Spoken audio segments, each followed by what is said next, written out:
और इसीलिए सबका साथ, सबका प्रयास, सबका विश्वास और सबका विकास, यही बात जो है ये प्रत्यक्ष रूप से इसका अनुकरण 2022 तो आप जीत गए, 5 में से 4 जीत गए। पंजाब तो खैर आप लोग स्ट्रांग थे भी नहीं, लेकिन अपने दम पर जीते हैं। तो यही फॉर्मूला है 2024 का। 2024 की तैयारी शुरू हो गई है। ये तो बहुत स्वाभाविक है कि every politician thinks about his next election.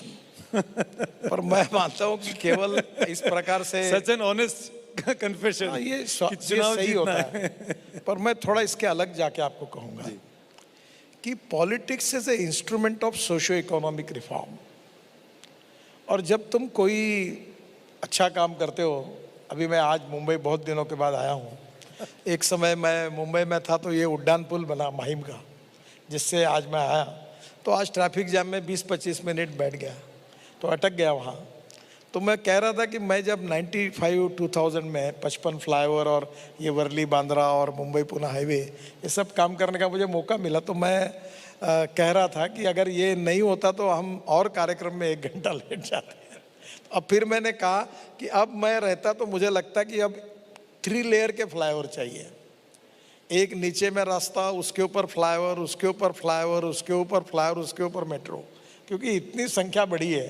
अब ये हम ऐसे बना रहे हैं तो कभी ना कभी इसकी तसल्ली भी होती है। और जो काम होता है विकास के लिए, समाज के लिए, गरीब के लिए, और वो मुझे लगता है वो करना ही राजनीति में लोकतांत्रिक पार्टी का कर्तव्य होता है। और उसका परफॉर्मेंस ऑडिट आप लोग करें और जनता करे। अगर अच्छा किया तो चुन कर दें, नहीं किया तो बदल दें। मैं ये पूछना चाहता हूँ कि ये बुलडोजर प्रतीक किस चीज का है? एंटी सोशल है, क्रिमिनल है, इलीगल है, उनके खिलाफ बुलडोजर है।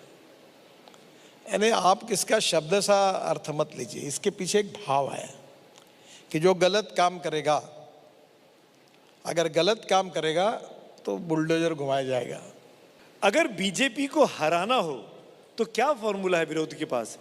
ये बीजेपी को जिताने का मार्ग मैं बता सकता हूँ, हराने का मार्ग जो है उसका काम तो जिनको हराना वो करे। देखो, जीतने वाला मंत्र बताइए ना, ताकि विरोधी सुन ले।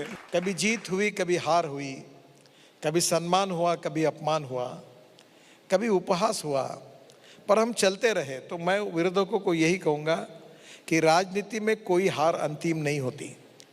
The man is not finish when he is defeated, but he is finish when he quits. युद्ध भूमि में हारने के बाद कोई समाप्त नहीं होता। युद्ध भूमि छोड़कर जब भाग जाता है तब समाप्त होता है। लड़ने वालों ने लड़ते रहना चाहिए, हर लड़ने वाले का एक दिन आता ही है। तो मेरे ख्याल से आपके जो विरोधी हैं वो सुन रहे होंगे ये जीत का फॉर्मूला, कि मायूस ना हो, लड़ते रहे, कभी ना कभी तो हमारे देश की समस्या में हम neither leftist nor rightist, we are known opportunist. जिसकी सत्ता है उसमें घुसो, यही काम होता है। पेट्रोल डीजल के दाम जिससे ये चल रही हैं, ये कितने और बढ़ने वाले हैं? हर दिन 80 पैसा बढ़ रहा है बीते 3-4 दिनों से। देखिए, हमारे देश है, मैं जानता हूं, तो कहां तक जाएगा? टोटल 80% हमारी एनर्जी इंपोर्ट होती है। और अभी रशिया और यूक्रेन में वॉर होने के कारण इंटरनेशनल मार्केट में प्राइस बढ़ी है और हमें उसमें कुछ कर नहीं सकते हैं।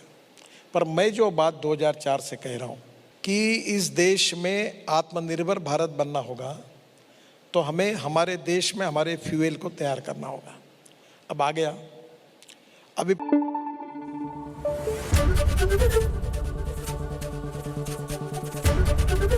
एबीपी न्यूज आपको रखे आगे।